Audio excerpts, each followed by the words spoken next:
Hello, Thunderfoot, Zycro. How do you do, sir? It's a pleasure to talk to you today. And I'm just responding to your latest video about why do people laugh at creationists number 20-something. The one where you talk about soldiers, even though you don't mention them as soldiers. I don't know why. You said, with sufficient conditioning, people will kill others with... Wait, hold on. I really liked your video. Very good job. I applaud your efforts. Nice. You said, with sufficient conditioning, people will kill others with relatively little concern. This is bullshit. People will kill each other right from the day they're born. I mean, I'm going to take a wild guess here and say that the number of murders committed in the United States last year was greater than the number of confirmed kills committed by the United States military in both fronts. Now, of course, some years, that's probably the same for every year. I mean, some years the United States military has to kill a few extra people here and there, but it's bullshit that people need conditioning to kill one another. That doesn't explain the drug wars that are going on. These guys didn't go to drug war boot camp. Explain the guy in Mexico who just got charged for killing 300 people by, he got rid of their bodies by dissolving them in acid vats. 300 people. Things of that nature. I mean, that reasoning doesn't explain gangsters, murderers, etc. Those are all selfish people who kill for selfish needs. Now, the people you're talking about are soldiers. Just call them soldiers. And these are people who you have to take sane people who would not murder somebody and train them to kill people.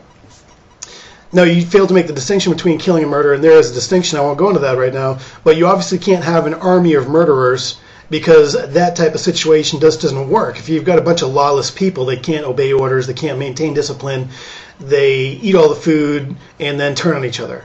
It just doesn't work. So, why do we call them heroes? Why do we call these soldiers heroes?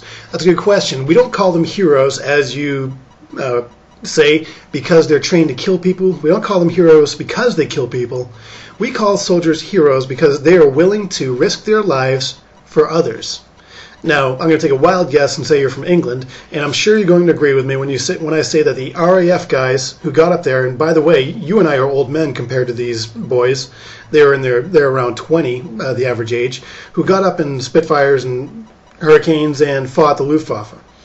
Those guys were heroes. I mean, they didn't win the VC because they were, just killing Germans randomly and without care. They won the VCs, and they deserve to be called heroes because they were getting their asses shot to pieces. Soldiers are heroes because they're willing to die for others. Now, you also said that in times of war, the law goes silent. I'm sure this was very handy for the Romans, because the most efficient way to win a war, I'm sure you'll agree, forgive the ruthlessness, is to kill all of your opposition. Total war, destroy the civilians, destroy the military, erase them, and then build your own country. Kind of what the United States did to the Native Americans.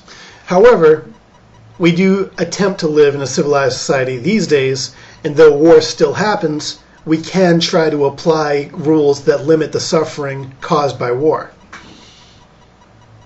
If the law goes completely silent these days, we wouldn't even be able to consider the option of indicting members of the Bush administration for war crimes.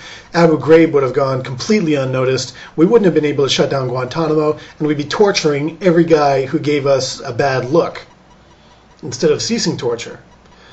So that's old school. That doesn't happen anymore, hopefully. I mean, it's not a guaranteed situation, but we have to fight to try to make something right.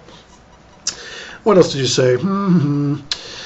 I want to say something about Jesus Freak. I don't know him from Adam. I don't know the guy whatsoever.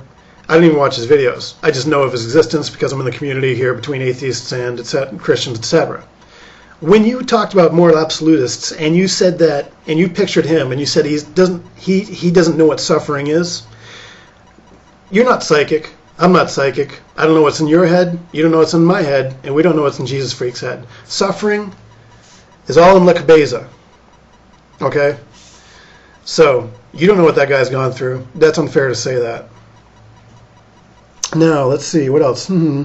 Golden rule. Golden rule. I think the golden rule is a good thing. A good way to a good moral code. And I think it does work on the macro scale, as you said.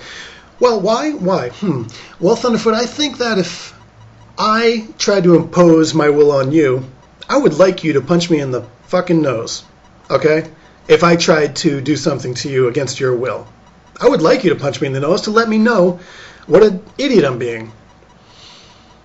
Sweden and Switzerland in particular, I think they've got the right macro scale, as you say. You arm your country, you secure your borders, and if anyone messes with you, you give it to them as hard as you can. I think that's pretty fair. But you're right on a lot of stuff here. The two families on the island, it's preposterous to say that one family would immediately be killed. I mean, there's a lot of people who would rather die than kill someone else. Which brings me back to the other thing where you said soldiers kill others with relative little concern. I know a little bit about the military, and I have to say that most of the people I know who actually have killed somebody, it doesn't not bother them. I mean, it's something that stays with them for the rest of their lives. I mean, there's sociopaths out there, but you can't take a normal person, train him to kill, have him kill, and he's just going to be like, hey, whatever, you know. And besides that, it's not even the military that trains people to kill. Have you ever heard of PlayStation, Grand Theft Auto? I mean, the kids these days going to the military are already really good at target acquisition and pulling the trigger, thanks to video games. What determines the happiness of a society?